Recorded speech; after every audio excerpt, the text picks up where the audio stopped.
like that, house them in dormitories with a house mother, and then they would work in those factories for a year or two. And they would get money.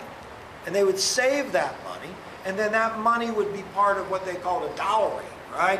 Then when they married some man, they would bring money with them, right? This is, the kind of the contribution for you marrying my daughter, right? So you marry my daughter, and I'm going to contribute to your family with this dowry. Well, this was the Lowell system. Okay, girls, you're young and unmarried. You go work for a couple of years, you get a little bit of money, and then when you get married, you bring this with you.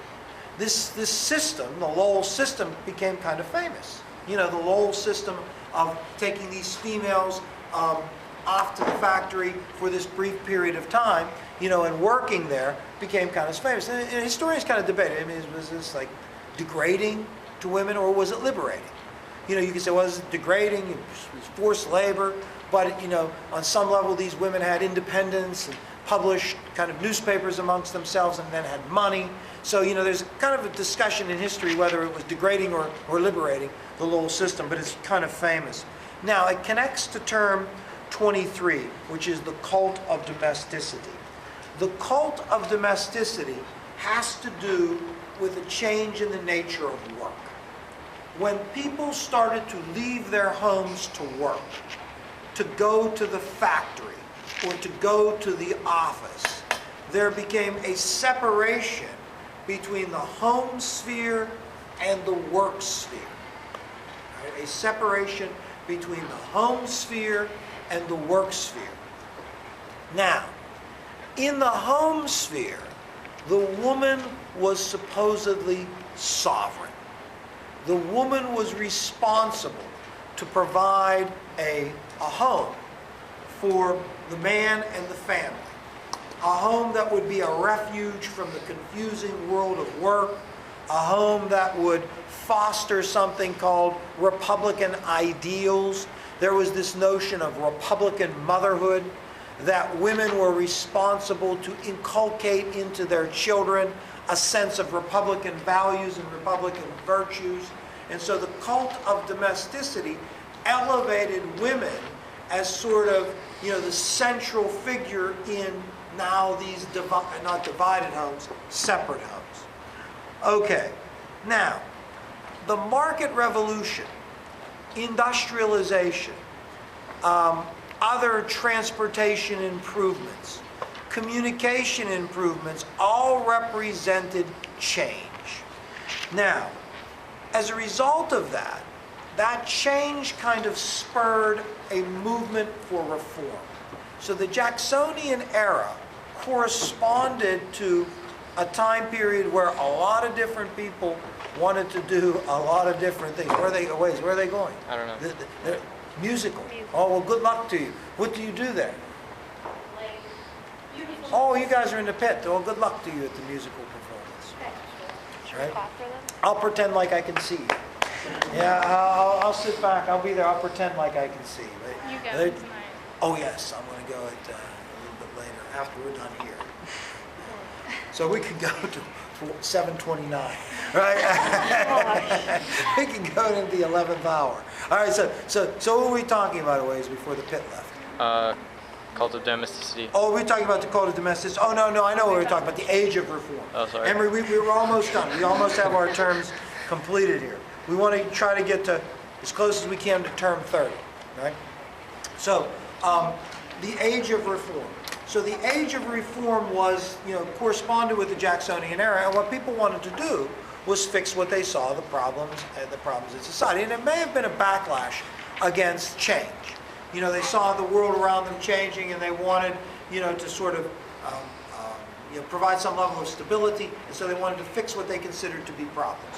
Now, reform movements by their very nature are optimistic, right? They are optimistic movements. And the reason we say they are optimistic is because reform kind of suggests that you can make things better. Well, if you're not optimistic, you don't think things can be better. But reform is usually a sign of optimism. Now, the reform of the antebellum period, the Jacksonian era, the age of reform, was spurred by optimism, and it was also spurred by something called the Second Great Awakening. The Second Great Awakening was another religious revival that emphasized emotion, salvation, right? But put more emphasis on equality. The Second Great Awakening was not as defined as the first, but it was more far-reaching. And those inspired by the Second Great Awakening are going to be central to the reforms of the antebellum period. Some of the reforms of the antebellum period include temperance, prohibition, temperance and prohibition, and most significantly, abolition. Right? So when we look at the reforms of the antebellum period, there are lots. But the most significant of them are temperance and prohibition, and eventually abolition. Now, if you look at terms 25 and 26, these are like extreme reformism. And, you talk about utopianism. If I say I can fix the society to make it better, right? If I can make it perfect, right? If I can make society perfect, then it would be a utopia, right? A utopia. A utopia is a perfect society, perfect interactions amongst people. In the Reform era, there was a perfectionist movement within religion and within sort of reform. The notion of sort of utopianism was manifested in a lot of like experimental communities. Okay, can humans interact perfectly? Let's try it. Let's a small group of people go away and live on some farm and try to live in harmony and peace with one another. And so there were any number of utopian experiments during this time period. So you've got reform, you've got optimistic people, but the people that are really optimistic are those people that think it could be perfect. And they try it a number of times. And the most famous example of utopian, sort of an attempt at a utopian society is Brook Farm. Brook Farm is a utopian experiment in communal living. It's famous because Hawthorne lived there, right? Hawthorne lived at Brook Farm. Remember he wrote the Scarlet Letter, you liked it so well? The Reverend Dimmesdale and Hester Prynne. Remember you read that? You felt sorry for Hester, right? But Hawthorne lived at Brook Farm. Now, term 27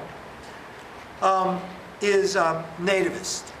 Now, Nativist is going to be an issue that emerges in the 1840s, again in the antebellum period.